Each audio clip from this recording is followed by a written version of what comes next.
We're under pressure at this stage. The game's ebbing and flowing. No one knows which way it's going. 5 minutes of cricket, we're on top. Next 5 minutes, they're on top. And it was just getting, very, very tight out in the middle. If that game was played today, the referees would have been meeting for a considerable time at the end of the day, and there would have been some very, very substantial penalties handed out. No doubt about that. The Tim Zura having a go, and one particular batsman, and the batsman said to him, look, I'm going to stick this bat where the sun don't shine, and he bent over and said, well, do it. In the middle, and cameras just had it full on. And I'm thinking, this ain't going to look good the next day. Tim Zora was trying to work up all the Indian players, because basically what the Australians needed was wickets. If they kept getting wickets at regular intervals, they would win the game. At 90, Gavaskar miscued from Bright and was caught by Dean Jones in the covers. This was just the break the weary Australians needed to get themselves back into the match.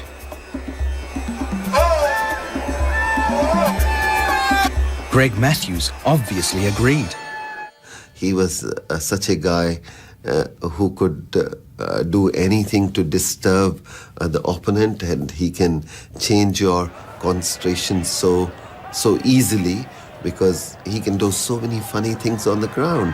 And suddenly you say, man, let me play cricket. And suddenly you see he come out and say something, or he jump around and he talk to the crowd. In the morning, I would say that there might have been 5,000, 6,000, 7,000 people there. By the end of the day, it's nearly chock-a-block. As the news went round the bazaars and the markets of Madras that the game was getting tight and India may win. Ravi Shastri used that strength of the crowd and the support of the Indian people that came in that afternoon, and I've never seen anything like it at a cricket match. You see it more so at a tennis match or a footy game or something like that. But he was remonstrating to them to lift them more and more, and the noise got louder and louder and louder, and that sort of intensified our nervousness. The gallery is in absolute rapture. As if coping with Ravi Shastri wasn't already enough, coping with the conditions also became a problem. The unsung hero for Australia on that final day was off-spin bowler Greg Matthews. After claiming 5 wickets in India's first innings, Matthews defied the heat and oppressive humidity to bowl virtually unchanged.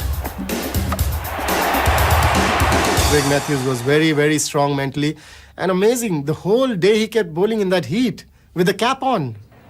I can understand him bowling in the cap all day with the bright sun, but to have a sleeveless sweater on and mid-30 degrees and very high humidity, it worried us a bit.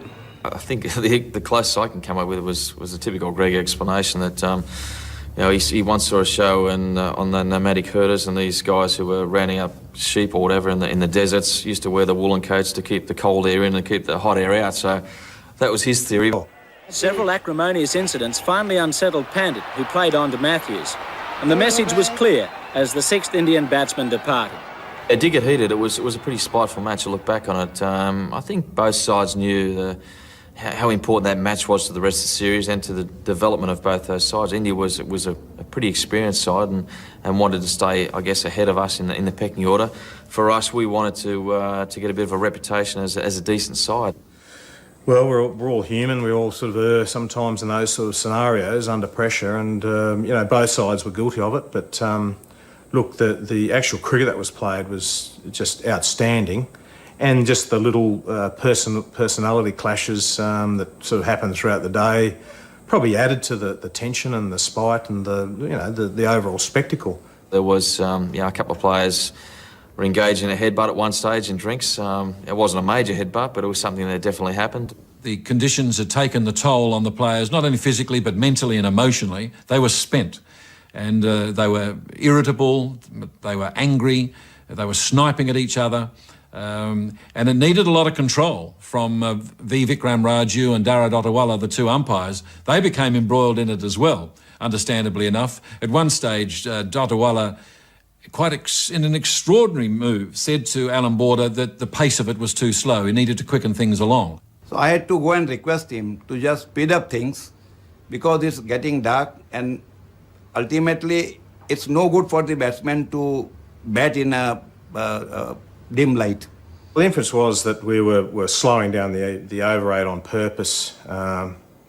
maybe trying to, force the game into, the twilight sort of time, which does happen in India very quickly. The twilight, there's no such thing. It's sunshine, or then it gets very dark quickly.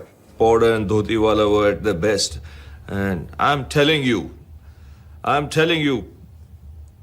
down. Don't talk to me like this. I'm telling you. I can't remember exactly what I said, but it was, you worry about what you got to do, mate, and we'll sort of be in charge of the cricket side of things. And he got very irate about it, and after a little bit more toing and froing, he said, I will send you off. Now, I sat back on thinking, is that what I think he's just said? Oh, you can't send me off. Then I thought to myself, well, maybe he can. So I turned to Bernie and said, well, Bernie, look, he can't send me off, can he? And Bernie, typical, just gave it the bugger if I know and walked off. I was there, very much there. And in fact, I took Dhotiwala away. I said, come on, relax now, let's get on with the game, because I wanted the overs. So I'm not going to allow these two to carry on, because that's another 5-10 minutes gone. And the light was fading. I said, no, come back, calm down, come back here and start umpiring. We want some overs.